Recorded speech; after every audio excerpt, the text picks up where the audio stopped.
إن الحمد لله وحده والصلاة والسلام على رسوله الكريم أما بعد فأعوذ بالله من الشيطان الرجيم بسم الله الرحمن الرحيم قل إن كنتم تحبون الله فاتبعوني يحببكم الله ويغفر لكم ذنوبكم والله غفور رحيم وقال النبي صلى الله عليه وسلم من أحدث في أمرنا هذا ما ليس منه فهو رد সমস্ত প্রশংসা সমস্ত আরাধনা একমাত্র সে মহান আল্লাহ তাআলার নিমিত্তে যে আল্লাহ তাআলা আজকে আমাদেরকে পবিত্র জুমার নামাজ পড়ার উপলক্ষে উপস্থিত হওয়ার তৌফিক দান করেছেন। আমরা সকলেই বলি আলহামদুলিল্লাহ। অতঃপর দরুদ ও সালাম বর্ষিত হোক জনাবে মুহাম্মদ মুস্তাফা সাল্লাল্লাহু আলাইহি ওয়াসাল্লামের ওপর। আমরা সকলেই বলি আল্লাহুম্মা সাল্লি আলাই আল্লাহুম্মা বারিক আলাই। এটি আরবি মাসের তৃতীয় মাস রবিউল আউয়াল। সম্ভবত আগামী সেপ্টেম্বর মাসে 4 তারিখ জুমার দিনই পুরো ভারতীয় উপমহাদেশ সহ বিভিন্ন দেশে মিশর, তিউনিসিয়া, লিবিয়া, আলজেরিয়া, পাকিস্তান, বাংলাদেশ বিভিন্ন প্রান্তে দেখবেন নবী দিবস পালন করা হয় এবং এই দিনটিকে এত জাঁকজমকভাবে পালন করা হয় যেন তাদের নিকটে এই দিনটি একটা বিশেষ কোনো একটি দিন।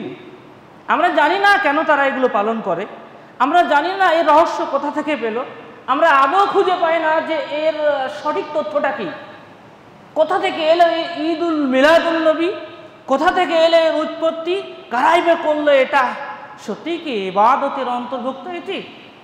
অধিমণ্ডলী, আজকে এই জুমার খুতবায় যে বিষয়টি নিয়ে আমি আপনাদের সম্মুখে আলোচনা করব সেটি হলো নবী দিবস কি, এর উৎপত্তির ইতিহাস এবং শরীয়তের দৃষ্টিতে এর গ্রহণযোগ্যতা কতটা বা শরঈ হুকুম কি।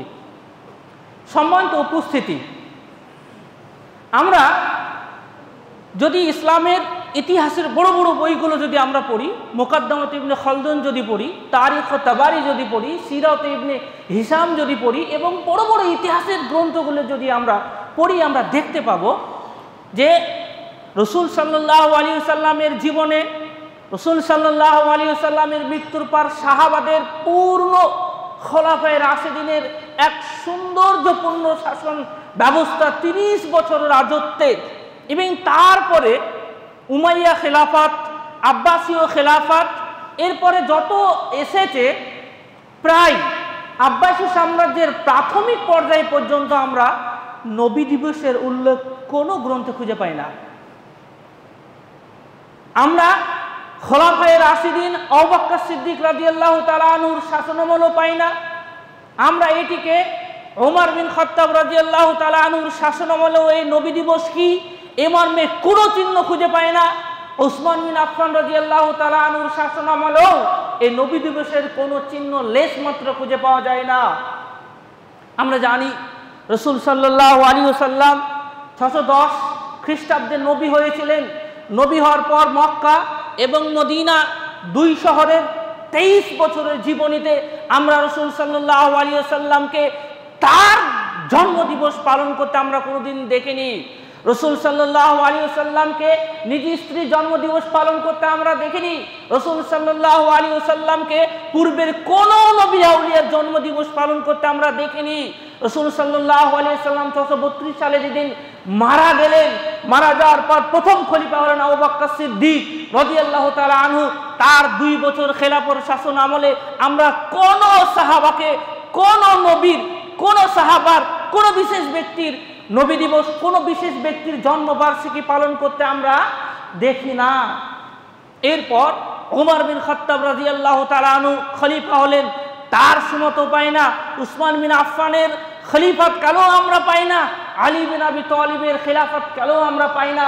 এরপর শুরু হলো উমাইয়া সাম্রাজ্য, 661 সাল থেকে নিয়ে 750 সাল পর্যন্ত এই পূর্ণ 90 বছরের সময়তেও আমরা দেখতে পাই না কোনো বাদশাহ, কোনো সুলতান যে রাসূল সাল্লাল্লাহু আলাইহি ওয়াসাল্লামের জন্মবার্ষিকী পালন করেছেন।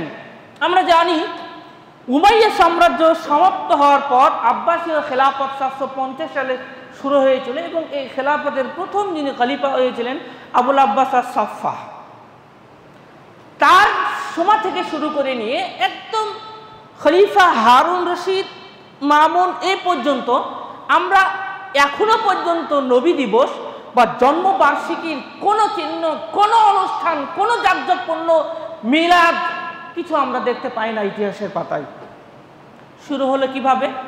আমরা জানি মিশরের আফ্রিকা মহাদেশের উত্তর প্রান্তরে দেখবেন আফ্রিকা মহাদেশ এমন এক জায়গাতে অবস্থিত, আমরা যদি ম্যাপ দেখি তাহলে খুব ক্লিয়ারভাবে বুঝতে পারবো যে আফ্রিকা মহাদেশ, এশিয়া মহাদেশ, ইউরোপ মহাদেশ ঠিক তার মধ্যখানে অবস্থিত। সাইডে আছে লোহিত সাগর, ভূমধ্য সাগর দিয়ে ওই লোহিত সাগরের কে কানেকশন করার জন্য আমরা দেখি মিশরের সুয়েজ খাল করা আছে, একটা কৃত্রিম আকারে খুঁড়ে দুই সমুদ্রের ভিতরে কানেকশন করা হয়েছে। আগে ভূমধ্য সাগর হয়ে তারপরে ইউরোপ মহাদেশ থেকে কোনো জ্বালানি কিংবা কোনো জাহাজ আসতে এই মহাদেশে অনেক সময় লাগতো। মিশর নিজে কৃত্রিম আকারে খুঁড়ে একটা সুয়েজ খাল খনন করেছে, ফলে ভূমধ্য সাগরে ইউরোপ মহাদেশের সমস্ত জাহাজগুলি সরাসরি এই সুয়েজ খাল থেকে আসে। এই সুয়েজ খালের বিষয়ে বলা হয়ে থাকে যে আপনি পৃথিবীর যে কোনো প্রান্তে থাকুন না কেন সুয়েজ খাল দ্বারা আপনি উপকৃত। মিশর আফ্রিকা মহাদেশের ঠিক উত্তর প্রান্তের অবস্থিত, একেবারে আফ্রিকা মহাদেশ একবারে উত্তর প্রান্তে।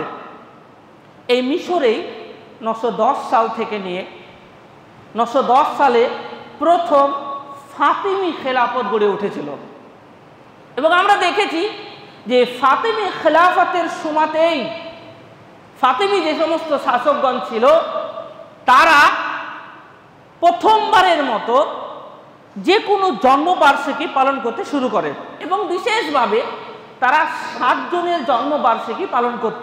1 মুহাম্মদ সাল্লাল্লাহু আলাইহি ওয়াসাল্লাম, 2 ঈসা নবী, 3 ইমাম হাসান বিন আলী রাদিয়াল্লাহু তাআলা এর 2 সন্তান ইমাম হাসান বড় সন্তান, ছোট সন্তান ইমাম হুসাইন, মা ফাতেমা রাদিয়াল্লাহু তাআলা আনহা। এভাবে 7 জনের জন্মবার্ষিকী পালন করত। তাহলে আমরা দেখতে পাচ্ছি ইতিহাসের পাতায় প্রথমবারের মতো একদম রাসূল সাল্লাল্লাহু আলাইহি সাল্লামের মৃত্যুর পর থেকে নিয়ে ফাতিমি খেলাফতের সময় যেটি আফ্রিকা মহাদেশের মিশরে অবস্থিত গড়ে উঠেছিল সেখানে প্রথমবারের মতো জন্মবার্ষিকী পালন শুরু হলো, কিন্তু সেইভাবে না। এরপর আমরা জানি যে আইয়ুবী, সালাহউদ্দিন আইয়ুবী, আমরা নাম শুনেছি না? অনেক নাম শুনেছি সালাহউদ্দিন আইয়ুবী। সালাহউদ্দিন আইয়ুবী এই মিশরের ফাতিমি খেলাফতকে ধ্বংস করে ওই মিশরেই আইয়ুবী বংশ গড়ে তুলেছিলেন শাসন ক্ষমতা। সেই সময়তে তিনি ইরাকের একজন খলিফাকে নিযুক্ত করেছিলেন। তিনি, তার নাম ছিল কুকুবরী। বলা হয় যে আনুমানিক 1228 খ্রিস্টাব্দ, কোনোটাতে বলা হয় 25 খ্রিস্টাব্দ, কোনো কোথাও আবার বলা হয় 1229 খ্রিস্টাব্দ। ইনি প্রথমবারের মতো আইয়ুবী বংশের কোনো একজন গভর্নর, যিনি তৎকালীন ইরাকের দায়িত্ব ছিল, সালাহউদ্দিন আইয়ুবী তাকে রেখেছিলেন সেই দায়িত্বে। তিনি প্রথমবারের মতো নবী দিবস পালন করলেন। নবী দিবস কাকে বলা হয়? আরবিতে বলা হয় ঈদু মিলাদিন নবী। ঈদ এর মানে হলো উৎসব, মিলাদ আরবি শব্দ, এর অর্থ হচ্ছে জন্ম দিবস বা যেদিন আমরা জন্মগ্রহণ করি তাকে আরবিতে মিলাদ বলা হয়। আর নবী মানে নবী, তাহলে ঈদু মিলাদিন নবী এই 3টি আরবি শব্দের সমন্বয়ে গঠিত একটি বাক্য, যার অর্থ হচ্ছে নবীর জন্মবার্ষিকী উপলক্ষে বিশেষ উৎসব। ভালো করে মনে রাখতে হবে যে আইয়ুবী বংশের শাসন আমলে 1228 কিংবা অন্য তারিখ মতে 604 হিজরি মোতাবেক 1207 খ্রিস্টাব্দে সর্বপ্রথম আবু সাইদ মুজাফরউদ্দিন কুকুবরি, যিনি সালাহউদ্দিন আইয়ুবী কর্তৃক ইরাকের গভর্নর ছিলেন, প্রথমবারের মতো নবী বার্ষিকী বা নবী দিবস পালন তিনি করেছিলেন। বলা বাহুল্য, নবী দিবস সূচনা হচ্ছে আইয়ুব বংশের সময় দুটি তারিখ অনুপাতে। যদি আমরা 604 হিজরি ধরি তাহলে সাল হবে 1207, আর যদি আমরা 625 হিজরি ধরি তাহলে সাল হবে 1228। যাই হোক, 1207 খ্রিস্টাব্দ হোক কিংবা 1228 খ্রিস্টাব্দ হোক, এই সময়তে এসে প্রথমবারের মতো ইতিহাসের পাতায় নবী দিবস পালন করা হচ্ছে। যে সমস্ত ভাইয়েরা নবী দিবস পালন করার জন্য পূর্ব থেকেই প্রস্তুত, যাদের নিকটে এই দিনটি এক বিশেষ দিন বলে বিবেচিত, তাদের মনে রাখতে হবে এই নবী দিবস কি রসুলের যুগে পালন হলো? এই নবী দিবস কি খোলাফায়ে রাশিদিনের কোনো খলিফা করলেন? এই নবী দিবস কি উমাইয়া সাম্রাজ্যের কোন শাসক করলেন? এই নবী দিবস কি আব্বাসীয় খেলাফতের কোন খলিফা করলেন? এই নবী দিবস কবে পালন হলো? স্বয়ং সালাহউদ্দিন আইয়ুবী তিনি নিজেও করেননি। শুধু মণ্ডলী, তাহলে আসলো কিভাবে? আসলো 1207 খ্রিস্টাব্দ অথবা 1228 খ্রিস্টাব্দ কুকুবরীর নেতৃত্বে, তার অধীনে পুরো ইরাকে প্রথমবারের মতো নবী দিবস জাঁকজমকপূর্ণভাবে পালন শুরু হলো। ভারতীয়, এবং এখানে আরেকটা বিশেষ করে গুরুত্বপূর্ণ যে তিনি শুধু পালন করলেন এটা না, পালন করার পর তৎকালীন ওই সময়তে যত বড় বড় আলেম ছিলেন তাদেরকে তিনি উৎসাহিত করলেন, যদি কেউ এই নবী দিবস সম্পর্কে জাল বানাওয়াটি কোনো হাদিস লিখে বই গ্রন্থ রচনা করতে পারে তাহলে সরকারের পক্ষ থেকে, সুলতানের পক্ষ থেকে তাদেরকে বিশেষ উপহার দেওয়া হবে। যারা লোভী ছিল, যারা দুনিয়াবী স্বার্থে আলেম ওলামা ছিলেন, তারা লিখতে শুরু করলেন নবী দিবস সম্পর্কে বিভিন্ন বানাওয়াটি জাল হাদিস, যে সমস্ত হাদিসের কোনো অস্তিত্ব নেই, যে সমস্ত হাদিসের কোনো তথ্য সঠিক নেই, তারা ভুল মন গড়া নিজে থেকে বিভিন্ন বই গ্রন্থ রচনা করতে থাকলেন। তার মধ্যে একজন আলেমের নাম বিশেষভাবে উল্লেখযোগ্য, তার নাম হচ্ছে আবুল খাত্তাব ওমর বিন দেহিয়া। কি নাম বললাম? আবুল খাত্তাব ওমর বিন দেহিয়া। তিনি একটা বই লিখলেন যেখানে সম্পূর্ণ ঝালাওয়াটি হাদিস, জয়ীব, ভ্রান্ত কথা এমনি নিজে নিজে বানিয়ে লিখে ফেললেন নবী দিবস সম্পর্কে। বইটির নাম ছিল আত-তানবীর ফি মাওলিদ সিরাজ আল মুনির। এটা একটা গ্রন্থের নাম আরবিতে। এখানে তিনি বিভিন্ন প্রকারের যত রকমের মন গড়া কেসা, জাল জয়ীব, মিলাদুন নবী কেন্দ্রিক হাদিস লিখলেন, এবং এটা ইরাকের বিভিন্ন, বিশেষ করে ইরাক, মিশর, মিশরের পরে আছে তিউনিসিয়া, লিবিয়া, আলজেরিয়া, মরক্কো, পুরো এই প্রান্তে ছড়িয়ে দিলেন এই সমস্ত বইগুলো। সব মানুষ মনে করলে এটা হয়তো ধর্ম, আমাদের নিকটে সঠিক গ্রন্থ এসে পৌঁছায়নি, এটা হয়তো বা সঠিক হাদিস বলে প্রত্যেক মানুষ নবী দিবস পালন করতে শুরু করলো। কত খ্রিস্টাব্দ বললাম? 1207 কিংবা 1228 খ্রিস্টাব্দ হিজরি যদি ধরি তাহলে 604 হিজরি কিংবা 625 হিজরি।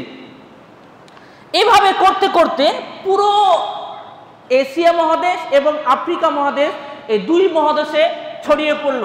এশিয়া মহাদেশে অবস্থিত আমাদের এই ভারতবর্ষ, বিশেষ করে ভারতীয় উপমহাদেশ, বাংলাদেশ, শ্রীলঙ্কা, পাকিস্তান, আফগানিস্তান, নেপাল, ভুটান, আমাদের যে সমস্ত ভারতের বর্ডার পার্শ্ববর্তী দেশ আছে, এই সমস্ত দেশগুলিতে এই প্রভাব আরো ব্যাপক পরিমাণে ছড়িয়ে পড়ল। ক্ষুদিমণ্ডলী, বলা হয়ে থাকে এই ভারতীয় উপমহাদেশে যারা সর্বপ্রথম নবী দিবস পালন বা সূচনা করেছিল তারা ছিল শিয়া, ওই শিয়া ইসমাইলি, যারা ফাতেমি সাম্রাজ্য গড়ে তুলেছিল, যাদের অবস্থান ওই মিশরে ছিল, তারাই মূলত এই ভারতীয় উপমহাদেশে প্রথমবারের মতো নবী দিবস পালনের সূচনা করেছিল। এখান থেকে মোটামুটিভাবে প্রায় নবী দিবস মানুষের ভিতরে প্রচলন হয়ে গেল।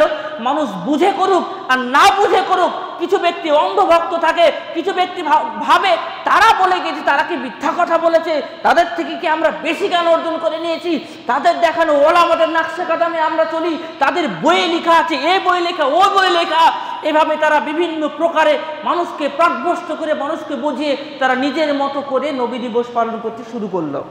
এটা হলো ইতিহাস। প্রিয় পাঠক, শ্রোতা মণ্ডলী, সবচেয়ে গুরুত্বপূর্ণ বিষয় যে রবিউল আউয়ালের 12 তারিখ আমরা বা যারা নবী দিবস পালন করে তারা করে থাকে। এখন প্রশ্ন হলো যে রাসূল সাল্লাল্লাহু আলাইহি ওয়াসাল্লামের সঠিক জন্ম তারিখ কোনটা? রবিউল আউয়াল মাস নিশ্চিত, দুটো মত নিয়ে মতভেদ রয়েছে।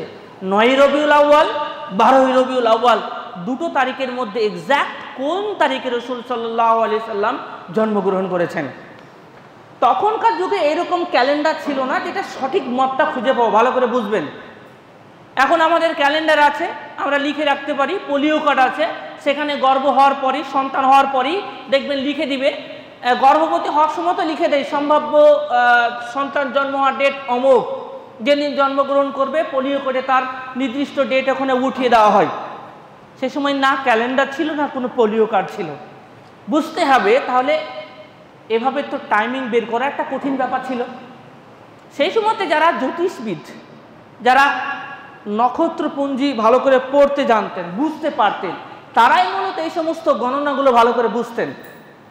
এখন এই রাসূল সাল্লাল্লাহু আলাইহি সাল্লাম জন্ম তারিখকে কেন্দ্র করে বিরাট বড় মতভেদ আছে, কোনটা তা জানা মুশকিল। কিন্তু অধিকতর ওলামাগণ বলেছেন যে রাসূল সাল্লাল্লাহু আলাইহি সাল্লাম জন্মগ্রহণ করেছিলেন ওই হস্তি বাহিনীর আক্রমণ প্রথম যে বছর সেদিন।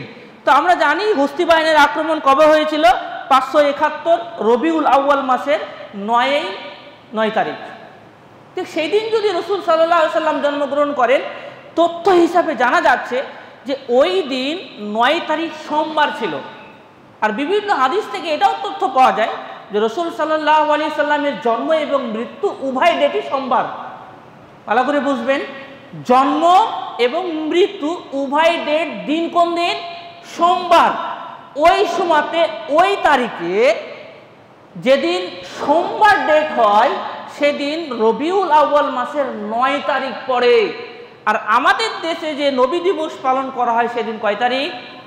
12 রবিউল আউয়াল। হস্তি বাহিনীর আক্রমণ ওই ডেট হিসাবে যদি খেয়াল করা হয়, ভাবা হয়, বা যারা জ্যোতিষ শাস্ত্রবিদ তারা এটাই মত পেশ করেছেন যে 9 রবিউল আউয়াল সেদিন সোমবার ছিল। আর অন্যান্য হাদিস দ্বারা প্রমাণিত হয় যে রাসূল সাল্লাল্লাহু আলাইহি সাল্লামের জন্ম তারিখও সোমবার এবং মৃত্যু দিনও সোমবার।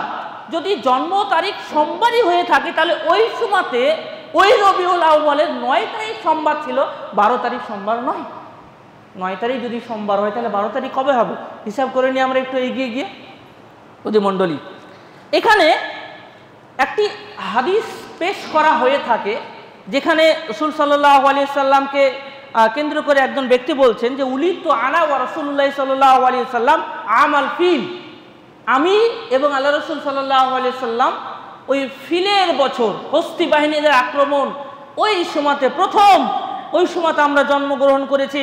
উসমান বিন আফফান জিজ্ঞাসা করলেন কুবাসা বিন আইসামকে যে আনতা আকবর আম রাসূলিল্লাহ, আপনি বড় নাকি রাসূল সাল্লাল্লাহু আলাইহি সাল্লাম বড়? তখন তিনি বললেন যে ফাকালা রাসূলুল্লাহ সাল্লাল্লাহু আলাইহি সাল্লাম আকবারু মিন্নি, আমি ছিলাম তার থেকে বেশি বড়। এই হাদিস থেকে প্রমাণিত হয় যে রাসূল সাল্লাল্লাহু আলাইহি সাল্লাম জন্মগ্রহণ করেছিলেন রবিউল আউয়াল মাসের 9 তারিখ সোমবার। আল্লামা শফিউর রহমান মুবারকপুরি দেখবেন তার সিরাতের সব থেকে বড় যে গ্রন্থ আছে রাহিকুল মাকতুম, সেই বই যদি আপনি পড়েন সেখানে পেয়ে যাবেন। তিনি বলেছেন যে ওই তারিখটি ছিল 571 খ্রিস্টাব্দের 22 এপ্রিল কিংবা 20 এপ্রিল, দিন ধরলে পারে সোমবার, রবিউল আউয়াল মাসের 9 তারিখ। আমাদের সমাজে রবিউল আউয়াল মাসের 12 তারিখই ধরা হয় নবী দিবস হিসাবে, কিন্তু বিভিন্ন জ্যোতিষ শাস্ত্রবিদ এই একমত হয়েছেন যে রাসূল সাল্লাল্লাহু আলাইহি সাল্লামের প্রকৃত জন্ম তারিখ হচ্ছে 9 রবিউল আউয়াল সোমবারের দিন। এখানে বিশেষভাবে যারা এই মতকে গুরুত্ব দিয়েছেন, শুধু জ্যোতিষীদের মত দেখলে হবে না, যে আমাদের বড় বড় সালাফগণ কোন মতটা গ্রহণ করেছেন, রবিউল আউয়াল মাস নাকি রবিউল আউয়ালের 12 তারিখ নাকি 9 তারিখ? এ মর্মে বড় বড় মুহাদ্দিসগণ 9 তারিখই মত পেশ করেছেন। যেমন আল্লামা ইবনুল হাজম রাহিমাহুল্লাহ, আল্লামা ইবনে হাজম রাহিমাহুল্লাহ, আল্লামা ইবনে তাইমিয়া রাহিমাহুল্লাহ, ইবনুল কাইয়ুম, ইবনে কাসির এবং আল্লামা হাজার আসকালীন রাহিমাহুল্লাহ প্রত্যেকেই 9 রবিউল আউয়ালকে রাসূল সাল্লাল্লাহু আলাইহি সাল্লামের জন্মদিন রূপে গ্রহণ করেছেন। তাহলে যারা 12ই রবিউল আউয়াল রূপে গ্রহণ করে নবী দিবস পালন করছে তারা তথ্যটা পেল কোথা থেকে? তার মানে আমাদের বিদ্বানগণ, সালাফগণ, যারা পণ্ডিত, তাদের মতে ইবনে তাইমিয়া, আল্লামা হাজার ইবনে আসকালীন রাহিমাহুল্লাহ, ইবনে কাসির, ইবনুল কাইয়ুম, ইনাদের সকলের মতে রাসূল সাল্লাল্লাহু আলাইহি সাল্লামের জন্ম ডেট ছিল রবিউল আউয়াল মাসের 9 তারিখ সোমবার। সুতরাং এবং এক্ষেত্রে স্পষ্ট একটা হাদিস আছে যেখানে কাতাদা রাদিয়াল্লাহু তাআলা আনহু তিনি বলেছেন যে রাসূল সাল্লাল্লাহু আলাইহি সাল্লামকে একবার জিজ্ঞাসা করা হয়েছিল সুয়েলা আন সাওমি ইয়াউমিল ইসনাইন, সোমবারের দিন রোজা রাখা সম্পর্কে। তখন রাসূল সাল্লাল্লাহু আলাইহি সাল্লাম বলেছিলেন ফাকালা যালিকা ইয়াউমিন, ওই সোমবার এমন একটি দিন যে দিন ওয়ালিদতু ফি, আমি জন্মগ্রহণ করেছি, ওয়া ইয়াউমিন বুইসতু, এবং ওই দিন এমন একটি দিন যেদিন আমি নবী রূপে পৃথিবীতে এসেছি, আও উনজিলা আলাইয়া ফি, অথবা সেদিন এমন একটা দিন যেদিন আমার উপরে ওহী নাজিল করা হয়েছে। এই হাদিস থেকে স্পষ্ট হলো যে রাসূল সাল্লাল্লাহু আলাইহি সাল্লাম সোমবারের দিন জন্মগ্রহণ করেছেন। জিজ্ঞাসা করা হলো আমরা সোমবার বৃহস্পতিবার রোজা রাখি না? রাসূল সাল্লাল্লাহু আলাইহি সাল্লামকে জিজ্ঞাসা করা হলো সোমবারের দিনে রোজা রাখার ফজিলত সম্পর্কে। তিনি বললেন এটা এমন একটা দিন যেদিন আমি জন্মগ্রহণ করেছি, এটা এমন একটি দিন যেদিন আমি নবী হয়ে এসেছি, এটা এমন একটা দিন যেদিন আমার উপর ওহী নাজিল করা হলো। তাহলে এই হাদিস থেকে স্পষ্ট প্রমাণ হলো যে রাসূলের জন্মের যে দিনটি ছিল সেই দিনটি ছিল কোন দিন? সোমবার। এটা মনে রাখবেন। এরপরে রাসূল সাল্লাল্লাহু আলাইহি সাল্লামের মৃত্যুর ডেট নিয়েও মতভেদ আছে। এক্ষেত্রে 4টা মত আমরা পেয়ে থাকি। নাম্বার 1, রবিউল আউয়াল মাসের কেউ 1 তারিখকে ধরেছেন, কেউ 2 তারিখকে ধরেছেন, কেউ 12 তারিখকে ধরেছেন, আবার কেউ 13 তারিখকেও ধরেছেন, কিন্তু মৃত্যুর দিনটাও ছিল কি বার? সোমবারের দিন। অধিকাংশ ওলামাদের মতে, এই যে 4টি মত বললাম, মৃত্যু দিনকেও নিয়েও যে মতভেদ, অধিকাংশ আলেমের মতে যে রাসূল সাল্লাল্লাহু আলাইহি সাল্লাম যেদিন মারা গিয়েছিলেন সাল ছিল 632, হিজরি ছিল 11, রবিউল আউয়াল মাসের 12 তারিখ সোমবার। সুধী মণ্ডলী, রবিউল আউয়াল 1 তারিখ সকাল 10টার সময়তে তিনি মদিনাতে মারা গিয়েছিলেন। এটা আমাদের আলোচ্য বিষয় না। আমাদের আলোচ্য বিষয় হলো রাসূল সাল্লাল্লাহু আলাইহি সাল্লামের জন্মবার্ষিকীকে কেন্দ্র করে। এখন রাসূল সাল্লাল্লাহু আলাইহি সাল্লামের জন্মবার্ষিকী আমরা কেন পালন করব না? ভালো করে মনে রাখতে হবে, যদি জন্মবার্ষিকী পালন করাতে কোনো রকম ইবাদত হতো, যদি জন্মবার্ষিকী পালন করাতে কোনো রকম কল্যাণ থাকতো, তাহলে সর্বপ্রথমে কল্যাণমূলক কাজটি কে করতেন বলে আমাদের মনে হয়? যদি রাসূলের জন্মদিবস পালন করানোর নেকি হতো, যদি এখানে কোনো কল্যাণ বয়ে আনতো, তাহলে এই কথা নিশ্চিত আমাদের কাছে পরিষ্কার। সর্বপ্রথম যে ব্যক্তি এই কাজটি করতেন তিনি হলেন জনাবে মুহাম্মদ মুস্তাফা সাল্লাল্লাহু আলাইহি সাল্লাম স্বয়ং নিজেই। তিনি তার নিজের জন্মবার্ষিকী পালন করেননি।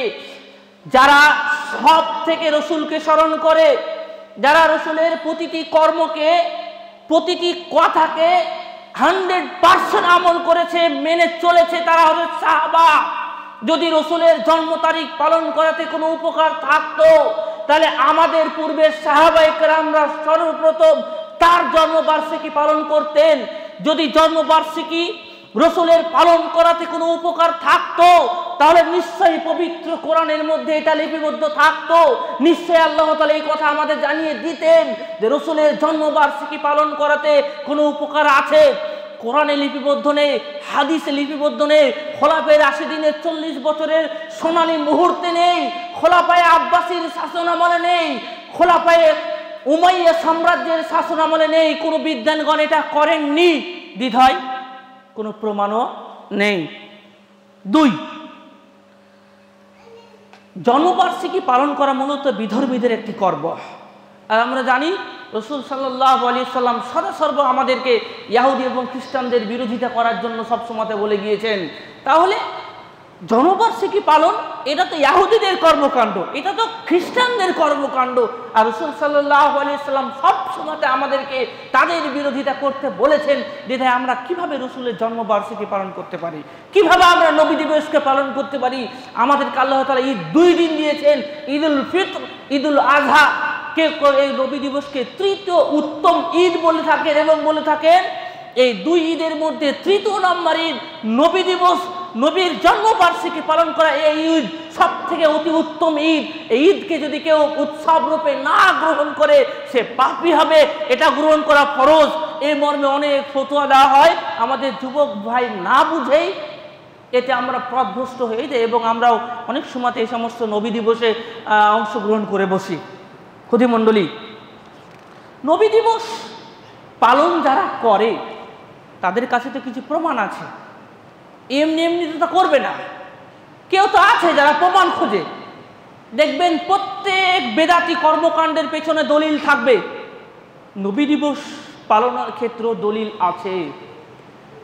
কিছু আলেম আছে যারা নিজেদের ব্যবসাকে ধরে রাখার জন্য, যারা নিজেদের দলকে ভারী করার জন্য মানুষের ব্রেনকে ঢোড়াও করে মানুষকে ভুলভাল বুঝিয়ে এই নবী দিবসকে একদম জায়েজ করে দিয়েছে। ফলে মানুষ জাঁকজমকপূর্ণভাবে মানায়, এইভাবেই মানায় যে হ্যাঁ নবী দিবস পালন করাতে, জন্মবার্ষিকী পালন করাতে আমার একটা ইবাদত হচ্ছে। তারা কিন্তু সত্যি ইবাদত মনে করেই করে। ভালো করে মনে রাখতে হবে যে বিষয়টাকে রসুল কল্যাণ মনে করলেন না, যে বিষয়টিকে সাহাবারা কল্যাণ মনে করলেন না, কিছু আলেম তাকে কল্যাণ মনে করলো। যে বিষয়কে রাসূল সাল্লাল্লাহু আলাইহি সাল্লাম কল্যাণ মনে করলেন না, যে বিষয়কে সাহাবারা কল্যাণ মনে করলেন না, আমি আপনি সেটাকে ভালো মনে করে করব, এর নাম বেদাত। যে বিষয়টাকে রাসূল ভালো মনে করেননি, যে ইবাদতকে সাহাবারা গুরুত্ব দেয়নি, যে ইবাদতের কথা সাহাবাদের মগজেই ছিল না, সেটাকে ভেবে ভালো ভেবে ইবাদত করছেন, নামই তো বিদআত। তার মানে আপনি চ্যালেঞ্জ ছুটছেন রসুলকে। নবী যেটা ভালো মনে করেননি, সাহাবারা যেটা ভালো মনে করিনি, আমি সেটাকে ভালো মনে করি ইবাদত করছি। তার মানে আমি কত বড় আবেগ তার প্রমাণ করতে চাইছি। আমি বলি তুমি কার ইবাদত করছো, আমি বলি তুমি কার সুন্নাতকে অনুসরণ করছো, কোথা থেকে পেলে এই বিধান? তুমি যদি প্রকৃতপক্ষে রসুলকেই মেনে থাকো তাহলে রসুলের সব কথা মেনে চলো, আমরা এগিয়ে যাব। একটি হাদিস, জয়ীফ সূত্রে হাদিস, যেখানে আব্দুল্লাহ ইবনে মাসউদের বর্ণিত, যদিও বা যেখানে সানাদ যারা এই হাদিসটি বর্ণনা করেছেন এখানে একেবারেই জয়ীফ সূত্রে বর্ণিত। হাদিসটি হলো এইটা, যে হাদিসটি তারা দলিল স্বরূপ পেশ করে সেটি হলো মারাআল মুসলিমুনা হাসানান ফাহুয়া ইনদাল্লাহি হাসানা। মুসলিমদের নিকটে যে বিষয়টি উত্তম, আল্লাহ তাআলার নিকটেও সে বিষয়টি উত্তম। ওয়ামা রাআহুল মুসলিমুনা সাইয়্যান, আর মুসলিমদের নিকটে যেটা ভালো না, যেটা উত্তম রূপে বিবেচিত নয়, সেটি মহান আল্লাহ তাআলার নিকটেও উত্তম রূপে বিবেচিত নয়। বাংলা অর্থ দেখে আমরা এটা মনে করলাম, বুঝতে পারলাম যে মানুষের নিকটে যেটা ভালো আল্লাহর নিকটে সেটা ভালো, আর মানুষের নিকটে যেটা ভালো না সেটা আল্লাহর নিকটে ভালো না। তার মানে কি আমার মত, মানে আমি কি আল্লাহকে পরিচালিত করছি? এটাই তো দাঁড়াচ্ছে অর্থ। কি হলো মানে? মানুষের নিকটে যেটা ভালো সেটা আল্লাহর নিকটে ভালো, মানুষের নিকটে যেটা খারাপ উত্তম নয় সেটা আল্লাহর নিকটে উত্তম নয়। তার মানে কি আমি পরিচালিত করছি বিষয়টাকে? এই হাদিসটাকে পেশ করা হয় দলিল রূপে। নিশ্চয় নবী বার্ষিকী পালন করা ভালো, সেদিন কোরআন খতম করা, মসজিদকে দারুণ করে সাজানো, প্যান্ডেল ছাপানো, ওয়াজ মাহফিল করা, জুলুস করা ইত্যাদি, এগুলো সব ভালো। মানুষ নবী দিবসকে ভালো রূপে গ্রহণ করেছে, অতএব এই ইবাদতটা আল্লাহর নিকটে কি ভালো। দলিল দেখেন, মগজ ধোলাই করছে। নবী দিবস পালন করা এটা মানুষের নিকটে ভালো, অতএব এটা আল্লাহর নিকটে ভালো। হাদিস এইটা। সুধী মণ্ডলী, এই হাদিসে আল্লামা জৌজি রাহিমাহুল্লাহ বলেছেন, এই হাদিসটি নাখই বলে একজন রাবি বর্ণনা করছেন, যিনি একাই এই হাদিসটি বর্ণনা করেছেন। আল্লামা আহমদ ইবনে হাম্বল তিনি বলেছেন, ইমাম আবু দাউদের শিক্ষক, উনি বলেছেন এই যে নাখাই যিনি রয়েছেন ইনি জয়ীফুর রাবি, উনার এই বর্ণিত হাদিস জয়ীফ, এবং তিনি অনেক মিথ্যা বানোয়াটি হাদিস লিখেছেন। তার এই হাদিস গ্রহণযোগ্য নয়, পরিত্যক্ত একটি হাদিস। আল্লামা ইবনুল কাইয়িম রাহিমাহুল্লাহ তিনি বলেছেন এই হাদিস রাসূল বলেনি, এটা একটা বানোয়াটি কথা। আল্লামা আলাই রাহিমাহুল্লাহ তিনি বলেছেন, আমি দীর্ঘ 20 বছর তদন্ত করেছি হাদিসটি কোথায় আছে, আমি খুঁজে পাইনি হাদিসের রহস্য কোথায়। আল্লামা নাসিরউদ্দিন আলবানী রাহিমাহুল্লাহ তিনি বলেছেন, আমি এই হাদিস খুঁজে পাইনি, মরফু সূত্রে বর্ণিত হলেও এই হাদিসের মানদণ্ড ঠিক নেই এবং এই হাদিস পরিত্যক্ত, এই হাদিসের প্রতি আমল করা যাবে না। যে হাদিসকে রেখে সামনে রেখে এক প্রকার আলেমগণ আমাদের যুবকদের ব্রেনকে ধোলাও করে এভাবে বুঝিয়ে দিল যে ইবাদত মানুষের নিকটে ভালো, সেটা আল্লাহর নিকটে ভালো। এই যে দেখো নবী দিবস মানুষের নিকটে ভালো, তাহলে আল্লাহর নিকটেও ভালো। এভাবে মানুষের ব্রেন ধোলাই করে কিছু আমাদের মতো যুবক শ্রেণীর ভাই এই নবী দিবস পালন করতে শুরু করেছে। এটা একটা দলিল। দ্বিতীয় দলিল, আমরা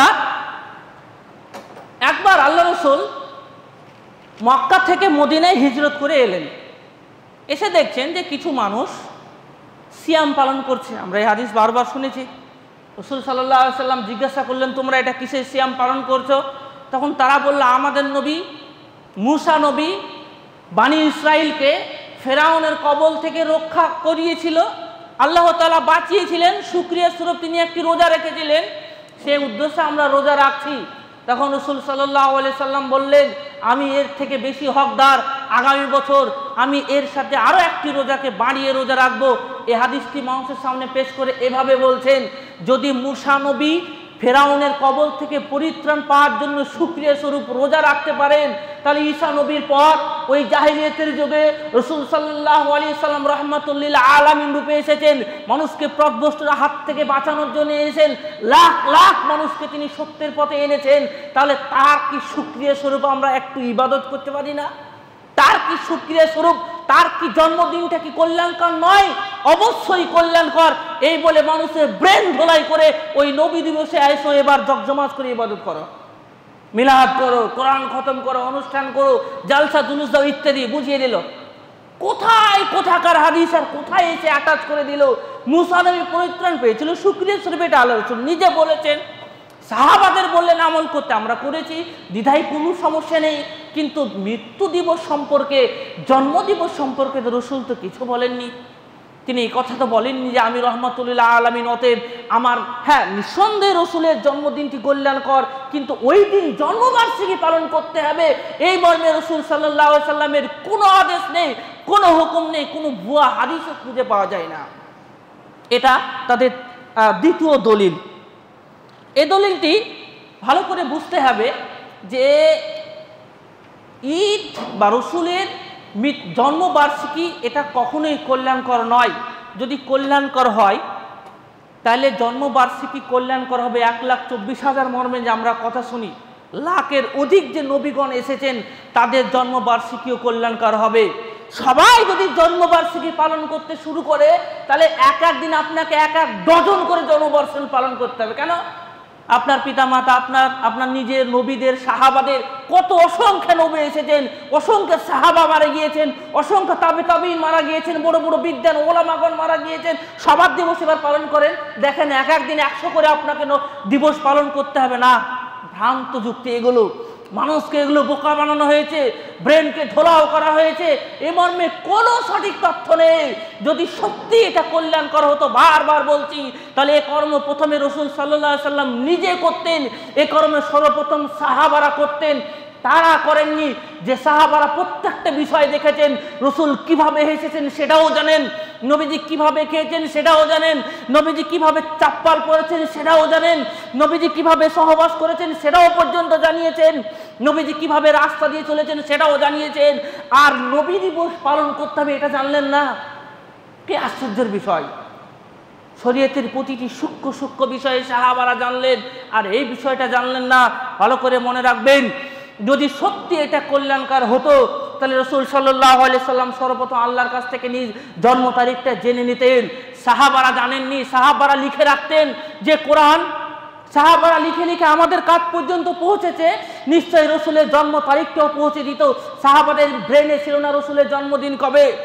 পরবর্তী কোনো বিদ্বানগণ এই মর্মে কোনো কথা বলেননি, আর আমাদের মধ্যে কিছু হুজুর কোথা থেকে খুঁজে পেয়ে গেল রাসূলের জন্মবার্ষিকী। আশ্চর্যের বিষয়! মানুষ যদি বোকা হতে, এতটাই কি বোকা হতে হবে? খুদি মণ্ডলী, এইভাবে আমাদের সমাজে আজকাল এই নবী দিবস পালন করা হয়। রাসূল সাল্লাল্লাহু আলাইহি সাল্লাম বলেছেন, মান আহদাসা ফি আমরিনা হাযা মা লাইসা মিনহু ফাহুয়া রাদ্দুন। যদি যে ব্যক্তি আমার এই ধর্মের ভিতরে শরীয়তে নতুন কোনো ইবাদত, নতুন কোনো পদ্ধতি সুন্নাত চালু করার চেষ্টা করে আর সেটি যদি আমার না হয় তাহলে তা বাতিল বলে গণ্য করা হবে। অতএব এই নবী বার্ষিকী যা আমাদের সমাজে পরিচালিত হচ্ছে বা চলছে বা প্রচলিত, এই সমস্ত এগুলো ভ্রান্ত, এর কোনো অস্তিত্ব নেই। কিছু বেদাত এ ভাষা আপনি দেখতে পাবেন, ভালো করে বুঝবেন। আমাদের বাড়ি মুর্শিদাবাদ, আমরা লালবাগ হাজারদুয়ারিতে এগুলো ভালো দেখতে পাই বা শুনেছি। এরকম ঈদের দিন, এই দিনে যে সমস্ত কর্মগুলো প্রথম হয়, 1 নম্বর মিলাদ করা। মিলাদ বুঝেন? দুটো হুজুর ভাড়া করে নিয়ে আসা হবে, একটা বাড়িতে ওই ঘরের চঙের ওপরে মাইক লাগিয়ে দেওয়া হবে, তারপরে শুরু করে দেবে, দলবে আর ওইভাবে কি বলবে, বিভিন্ন রকম হবে। একটা সময় বলতে বলতে বিভিন্ন রকম দোয়া বলবে, কোন কেসা কাহানি বলবে, আল্লাহ ভালো জানে কোথা থেকে ওই সমস্ত হাদিসগুলি তারা উৎপন্ন করছে, মিলাদ করতে শুরু করেন। মিলাদের মর্মে আমি তাদের অকথ্য ভাষায় বলতে চাই, আমরা যাদের বেশি অনুসরণ করি 4 মাযহাব, ইমাম শাফি, ইমাম মালিক, ইমাম আবু হানিফা, ইনাদের একই প্রত্যেকের ঐক্যমত আছে নবী দিবস পালন করা সম্পূর্ণ বেদাত। এই মর্মে যারা এই নবী দিবস পালন করে তাদের সকলের ঐক্যমত, অকথ্য মত, নবী দিবস পালন করা বেদাত। তাহলে যদি আমরা ইমাম আবু হানিফাকে মানতে চাই, ইমাম আবু হানিফার মত অনুপাতে এই নবী দিবস পালন করা বেদাত। এই বেদাত মানেই প্রত্যেক বেদাত পথভ্রষ্ট, আর প্রত্যেক বেদাতি পথভ্রষ্ট এই জাহান্নামী হবে। এই জন্য প্রস্তুত আমাকে থাকতে হবে, সময় থাকতে এখনো বিরত হতে হবে, ভালোকে বুঝতে হবে, সঠিক জ্ঞান অর্জন করতে হবে, কোনটা ঠিক কোনটা ভুল উভয়ের মধ্যে পার্থক্য করা শিখতে হবে। সুধীমণ্ডলী, কিয়াম করা আর একটা বিষয়। একটা সময় এই মিলাদ করতে করতে করতে দেখবেন সবাই মিলে হঠাৎ দাঁড়িয়ে যায় মসজিদে, দেখবেন এভাবে মসজিদে দাঁড়িয়ে যাবে, দাঁড়িয়ে যাওয়ার তারপর তারা মনে করে যে রাসূল সাল্লাল্লাহু আলাইহি সাল্লামের রূহ এখন আমাদের মধ্যে হাজির হয়ে গেছে। নাউজুবিল্লাহ মিন জালিক। সবাই তখন চিৎকার করতে শুরু করে, তখন বলে ইয়া নবী সালামুন আলাইকা, ইয়া নবী সালামুন আলাইকা বলে সবাই চিৎকার করে, বিভিন্ন রকম করে দরুদ পাঠ করে, এভাবে বলে। আর যিনি হুজুর উনি তো এমনভাবে অভিনয় করেন যেন মনে হবে না সত্যি নবী চলে এসেছে, এমন ব্যাপার। একটা সময় নবী এসে উপস্থিত হয়েছেন বলে তারা শুরু করেন। মনে রাখতে হবে, আল্লাহ তাআলা পবিত্র কোরআনের সূরাতুল মুমিনের মধ্যে বলেছেন, সুম্মা ইন্নাকুম বাদা যালিকা লামাইয়ুতুম, এরপর তোমাদেরকে মৃত্যুবরণ করানো হবে, তোমাদের মরতেই হবে। সুম্মা ইন্নাকুম ইয়াউমাল কিয়ামাতি তুবআসুন, কিয়ামতের দিন তোমাদেরকে উঠানো হবে। এই আয়াত প্রমাণ করে নবী সাল্লাল্লাহু আলাইহি সাল্লাম মারা গিয়েছেন। কিয়ামতের দিন যখন সবাই কবর থেকে উঠবেন, সেদিন তিনিও কবর থেকে উঠবেন। কবর থেকে উঠে এই নবী দিবস বা জন্মবার্ষিকীর দিন তিনি যে হাজির হয়, এই মর্মে কথা ডাহা মিথ্যা কথা, এই ধরনের কথার কোনো ভিত্তি নেই। অন্য একটি হাদিসের মধ্যে রাসূল সাল্লাল্লাহু আলাইহি সাল্লাম বলেছেন, আনা সাইয়্যিদুন ওয়ালিদা আদম ইয়াউমাল কিয়ামা, কিয়ামতের দিন বানি আদমের সন্তানের মধ্যে আমি হব সর্বশ্রেষ্ঠ ব্যক্তি। ওয়া আউয়ালু মা ইয়ানশাক্কু আনহুল কবর, কবরের মধ্যে থেকে যে ব্যক্তিকে প্রথম উঠানো হবে আমি হলাম সেই ব্যক্তি। এবং ওয়া আউয়ালু শাফিঈন, কিয়ামতের দিন যিনি সর্বপ্রথম সুপারিশ করতে পারবেন আল্লাহর নিকটে আমি হলাম সেই ব্যক্তি। ওয়া আউয়ালু মুসাফফা, এবং আমি হলাম সেই ব্যক্তি যার সুপারিশ সর্বপ্রথম কবুল করা হবে। এই হাদিস থেকে এখানে স্পষ্ট হলো যে রাসূল সাল্লাল্লাহু আলাইহি সাল্লাম কবর থেকে এই দিনে উঠে আসেন না। উঠে আসার নামে যে অভিনয় করা হয়, উঠে আসার নামে যে মসজিদে নাটকগিরি করা হয়, এটা সম্পূর্ণ ভ্রান্ত, যা আমাদের যুবকদের ব্রেনকে খেয়েছে, তাদের ব্যবসা বাণিজ্য করার জন্য, তাদের পকেটকে মোটা করার জন্য। এই ধরনের কথার কোনো অস্তিত্ব নেই যা এই আয়াত এবং হাদিস প্রুফ করে।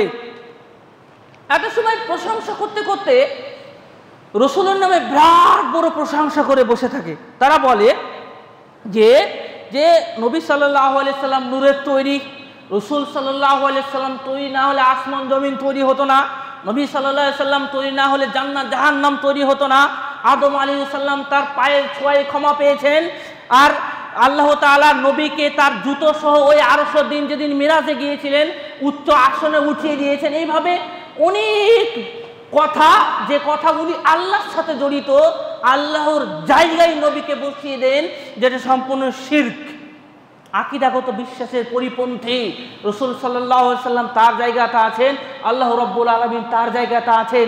এই প্রশংসা করতে করতে করতে এমন এক পর্যায়ে নিয়ে গিয়ে চলে যায় যে রাসূলকে আমরা আল্লাহ তাআলার অবস্থানে গিয়ে বসিয়ে দিই। রাসূল সাল্লাল্লাহু আলাইহি সাল্লাম নিজে তিনি হাদিসের মধ্যে বলেছেন, লা তুতরুনি কামা আতরাতিন নাসারা, তোমরা আমার ব্যাপারে প্রশংসা করতে করতে বাড়াবাড়ি করো না, যেভাবে নাসারারা বাড়াবাড়ি করে। ইবনে মারিয়ামের যে ঈসা আলাইহিস সালামের যে কওম নাসারা খ্রিস্টানরা যেভাবে তার নবীদের ব্যাপারে প্রশংসায় বাড়াবাড়ি করে, ঠিক ওই রকমভাবে আমার প্রশংসায় তোমরা বাড়াবাড়ি করো না। ফাইন্নামা আনা আবদুহু ফাকুলু আব্দুল্লাহ, শোনো আমি আল্লাহর বান্দা, আমি আল্লাহ নই এতটুকুই, আমি আল্লাহর প্রেরিত একজন রসুল, তোমাদের নিকটে নবী হয়ে এসেছি। আমি যা কিছু কথা বলি আল্লাহর পক্ষ থেকেই কথা বলি, আমার প্রতিটি বাক্য আমার প্রতিটি কথাই ওহী।